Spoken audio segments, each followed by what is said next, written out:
नमस्कार दोस्तों, मेरा नाम है सचिन।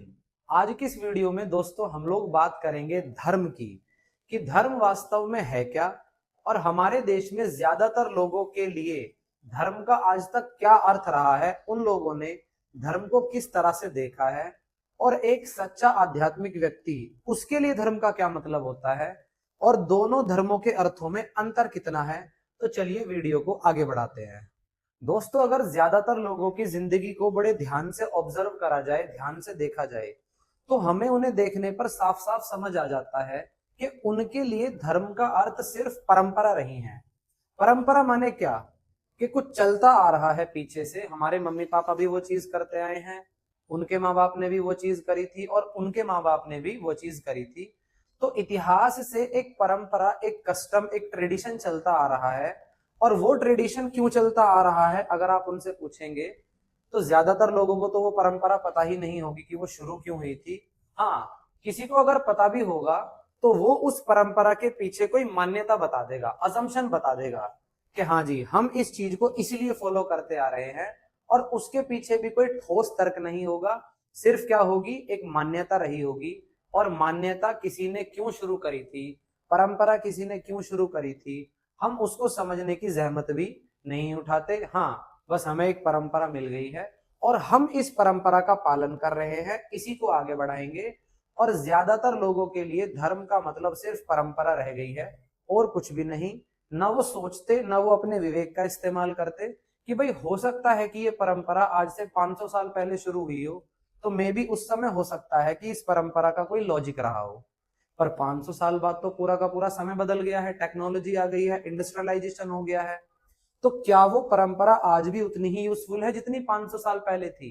लेकिन नहीं, लोग सोचते हैं कि जो परंपरा जिसने शुरू कर दी, हमें सोचना ही क्यों, ठीक है मिल गया है, पालन करते चले जाओ। तो ज्यादातर इंसानों के लिए देखा जाए तो धर्म का मतलब सिर्फ परंपरा रह गई है और उस परंपरा के पीछे भी एक मान्यता छिपी हुई होती है। वो मान्यता क्यों शुरू हुई किसी को नहीं पता और ना ही हम जानने की कोशिश करते। दोस्तों, जिस तरह से लोगों ने धर्म को परंपरा से जोड़कर देखा, उसी तरीके से बहुत सारा एक बड़ा तबका धर्म को कर्तव्य से भी जोड़कर देखता है। उन लोगों के लिए धर्म का अर्थ सिर्फ और सिर्फ ड्यूटीज, कर्तव्य रह गए हैं। कर्तव्य जो किसने निर्धारित करे, हमें नहीं पता। समाज ने अलग अलग लोगों के लिए, अलग अलग वर्गों के लिए कर्तव्य निर्धारित कर दिया, ड्यूटीज बना दी। मैं अगर पिता हूं तो मेरा कर्तव्य ये है कि भैया अपने बच्चों की देखभाल करो, उन्हें बड़ा करो, उनकी शादी करो और उनके भी वो पोते होंगे, उनका भी ध्यान तुम ही रखो। मैं अगर पिता हूं तो मेरा कर्तव्य निर्धारित कर दिया। मैं अगर पुत्र हूं तो मुझे बता दिया गया है कि मुझे इस तरीके से रहना है। ये मेरे पिताजी हैं, इनके पैर छूने हैं, ये करना है, वो करना है, कर्तव्य है। मैं अगर ब्राह्मण हूं तो मुझे इस तरीके से रहना है, ये काम करने हैं। मैं अगर क्षत्रिय हूं तो मैं यही काम करूंगा, इसके अलावा मैं कुछ नहीं कर सकता। मैं अगर वैश्य हूं तो मैं यही काम करूंगा। मैं अगर स्त्री हूं तो मेरी भी ड्यूटीज डिसाइड कर दी है। मैं अगर स्त्री हूं तो मेरा काम है, आप जानते ही हो क्या होता आ रहा है इस देश में, हमारी सोसाइटी में, कि भाई सुबह उठूंगा, उठूंगी, घर का ध्यान रखूंगी, झाड़ू पोछा लगाऊंगी, बर्तन बनूंगी, नहीं, मुझे बाहर नहीं जाना, बाहर नहीं जाने देना, क्योंकि ये मेरी ड्यूटी नहीं है, वो ड्यूटी तो मर्दों की है। तो स्त्रियों के लिए भी, पुरुषों के लिए भी, अलग अलग वर्गों और अलग अलग जातियों के लिए भी ड्यूटीज निर्धारित कर दी। तो क्योंकि ये बहुत सालों से ये खेल चलता आया, तो आज के समय में बहुत सारे लोगों को ये लगता है कि कर्तव्य ही धर्म है। माने मैं अगर अपना कर्तव्य पूरा कर रहा हूं, जबकि वो कर्तव्य मेरे अंदर से नहीं आया, मुझे नहीं पता, बस वो कर्तव्य एक समाज ने निर्धारित कर दिया है, तो लोगों के लिए धर्म का मतलब ड्यूटीज यानी कर्तव्य भी रह गया है। पर दोस्तों, अगर हम बात करें आध्यात्मिक व्यक्ति की, किसी आध्यात्मिक व्यक्ति की, तो वो कहता है कि अगर मैं किसी मान्यता या किसी परंपरा पर या किसी कर्तव्य का पालन कर भी लूं, तो भी वो तो मुझे नहीं मिला ना जो मुझे चाहिए था। क्योंकि आध्यात्मिक व्यक्ति खुद का लगातार क्या करता है, अवलोकन। क्योंकि वो खुद को लगातार देखता रहता है और खुद को देखने पर उसे पता चलता है कि अंदर से अपूर्णता भरी हुई है, अपूर्णता भरी हुई है, इसीलिए मन से कामनाएं उठती हैं। तो वो कहता है कि अगर मैंने किसी कर्तव्य का पालन कर भी लिया तो भी मैं अंदर से तो पूरा हुआ ही नहीं। तो इसीलिए परंपरा या कर्तव्यों पर चलना ये तो बिल्कुल भी मेरा धर्म नहीं हो सकता ना। क्योंकि इसने मेरी जो मेन समस्या है इसका तो समाधान करा ही नहीं, समस्या तो बनी ही रही। तो आध्यात्मिक व्यक्ति के लिए धर्म का मतलब कोई और हो ही नहीं सकता सिवाय उसके कि मेरी बेचैनी कैसे शांत हो।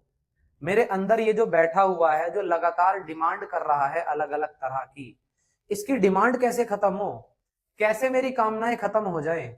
तो धर्म का मतलब आध्यात्मिक व्यक्ति के लिए सिर्फ एक ही है कि मेरी जो बेचैनी है ये खत्म कैसे हो, मैं चैन की तरफ कैसे आऊं। आध्यात्मिक व्यक्ति जब खुद को देखता है तो वो देखता है कि मैं कितने सारे बंधनों से घिरा हुआ हूं। बहुत सारे बंधन तो ऐसे हैं जो मुझे इस शरीर ने ही दे रखे हैं। मेरे अंदर लालच भरा हुआ है, मेरे अंदर बेईमानी भरी हुई है, मेरे अंदर मोह भरा हुआ है। इतने सारे बंधन है मेरे शरीर में। और बहुत सारे बंधन तो ऐसे हैं जो इस सोसाइटी ने मुझे दे दिए हैं। तो मेरे अंदर इतने सारे बंधन है, इतनी बाउंडेशन से मैं घिरा हुआ हूं। तो क्या किसी परंपरा पर चलकर या किसी कर्तव्य का पालन करके ये सारे बंधन समाप्त हो सकते हैं? उल्टा वो बंधन तो बढ़ जाते हैं। तो आध्यात्मिक व्यक्ति के लिए धर्म का मतलब सीधा है कि ये बंधन कैसे खत्म हो, बंधनों को काटकर मैं आजाद कैसे हो जाऊं। इसी को वेदांत में मुक्ति या मोक्ष कह देते हैं। यहाँ मुक्ति का मतलब ये नहीं है कि आप लोग मर गए हो और मरकर आपको स्वर्ग प्राप्ति हो गई है। स्वर्ग प्राप्ति मुक्ति नहीं होती। आध्यात्मिक व्यक्ति के लिए मुक्ति का मतलब है कि जिंदगी में जितनी भी बाउंडेशंस हैं, शरीर से जितने भी बंधन मिले हैं, मन में जितनी भी गंदगी भरी पड़ी है, समाज से जितने भी कर्तव्य या बंधन मिले हुए हैं, उनको धीरे धीरे काटना और आजाद होने की तरफ चलना, इसी का मतलब है वेदांत में मुक्ति। तो आध्यात्मिक व्यक्ति के लिए मुक्ति के अलावा और कोई धर्म नहीं हो सकता। तो आज की चर्चा में दोस्तों हमने धर्म को थोड़ा गहराई से समझा और उम्मीद है कि आप लोगों को धर्म का सही अर्थ समझ आया होगा। और आज की इस वीडियो में दोस्तों इतना ही। मिलते हैं अगली वीडियो में किसी नए विषय के साथ। नमस्ते।